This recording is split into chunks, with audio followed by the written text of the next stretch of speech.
from you, please.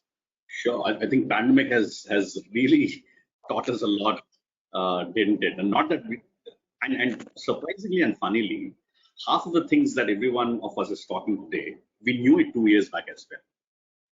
Just at the pace at which things were moving, we thought there was a lot of time.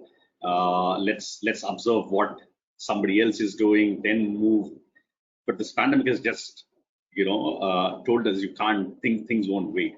Now, to your question, game changing, sustainable. I think fundamentally it starts with work. If there are three components: work, workplace, and workforce. It starts with work, and I think it's an accepted reality now that most of us, and there's immense amount of research out there that says a huge number of people have accepted and probably prefer the fact that I want to work from anywhere, anytime, as much as possible.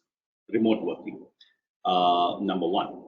Number two, there's a lot of data that suggests over the next couple of years in India, I'm talking about contextually, more than 50% of the jobs that will be created are jobs that form a part of the gig economy and not necessarily your long-lasting career quoted jobs.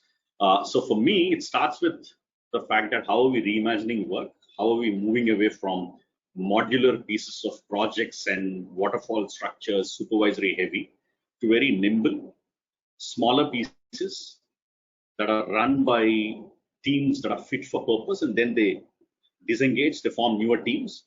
And then, so are we seeing work more as mission rather than projects that last probably 2 years and 5 years and things like that? Are we seeing progression any way it can happen rather than only vertically? I think that's one thing that I believe is a tenet if workplace has to be sustainable going into the future.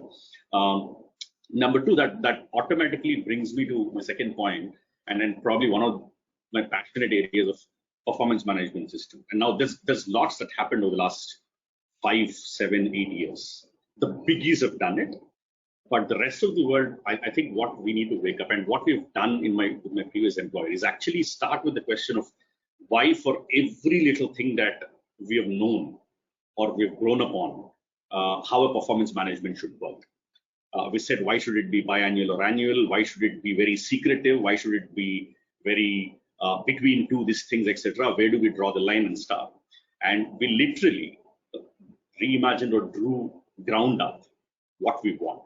Because if we're talking about 75% of workforce the next couple of years being millennials, and they identify with a lot of transparency and open communication, things like that, 8 out of 10 performance management systems we see do not represent a workplace that wants to be sustainable.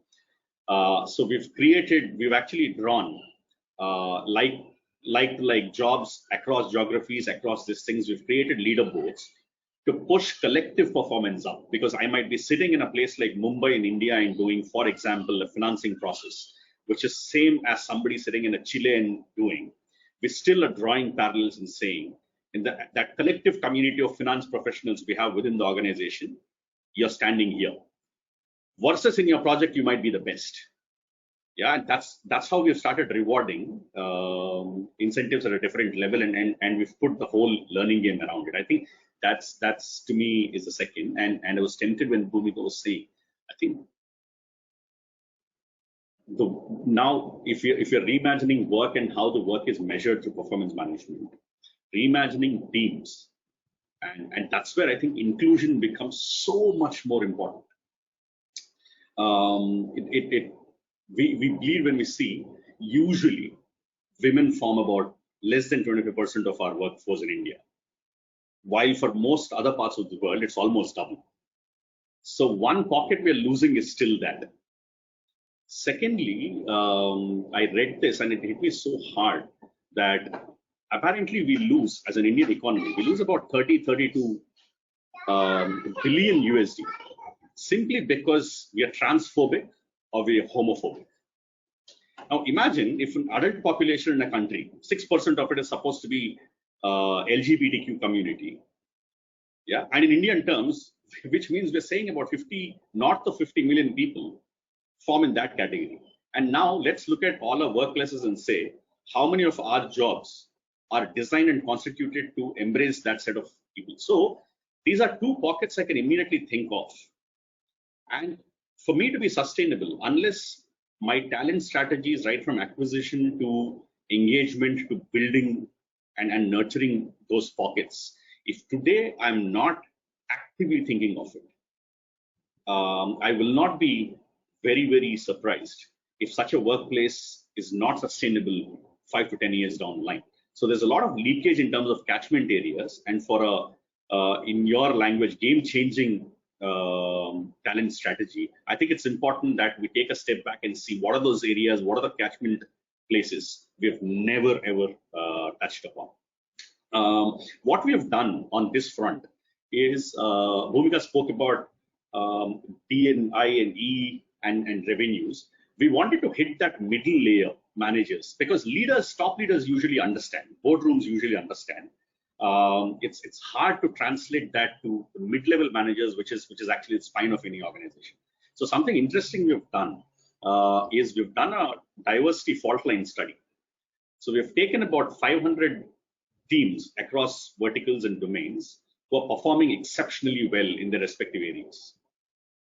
And then we started back capturing what are the teams involved and what's the constitution of the teams, regions, ages. You talk about any number of variables.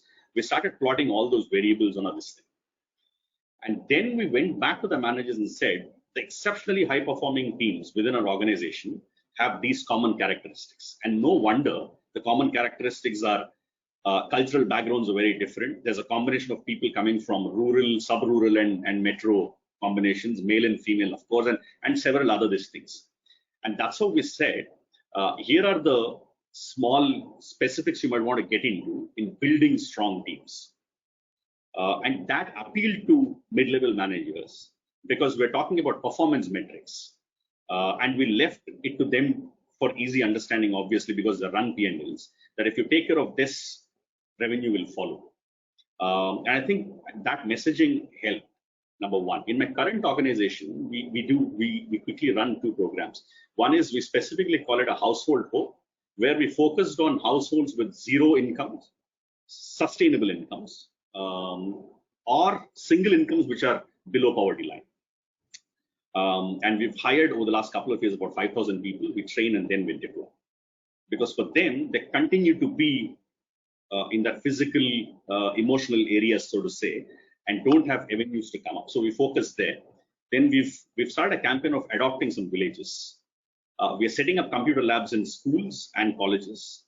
Then we go train and eventually start getting the best of the breed into our technology and global development centers. So these are some alternative things that we're doing. I think another tenet for sustainable, and probably this is also very powerful, is how are we using data at our disposal for making any talent decisions. Now, as a case study, we are a global company. We operate across the globe. We're very old. We're 90 years company. And there's a certain way that we used to move talent within our units. And we saw, and I'm talking about quite senior, seasoned people, mobility, international relocations. We saw only about 40% of them actually really get grounded in a new place and perform exceptionally well. Then we went back and said, what are we doing? And why is it only 40% of our top talent that we're sending overseas is actually bearing fruit and providing results? And we got to know something very nicely, because what the top part of the iceberg that we usually see is performance. How long has this guy been with us? Tenure. What sort of a relationship with the client does this person have? And previous experiences, what, etc. But I think then when we went back and we saw actually a lot of data and we asked for feedback from various parties, what we found is all that I've just mentioned is given. The secret recipe is the person culturally intelligent? Is the person very resilient?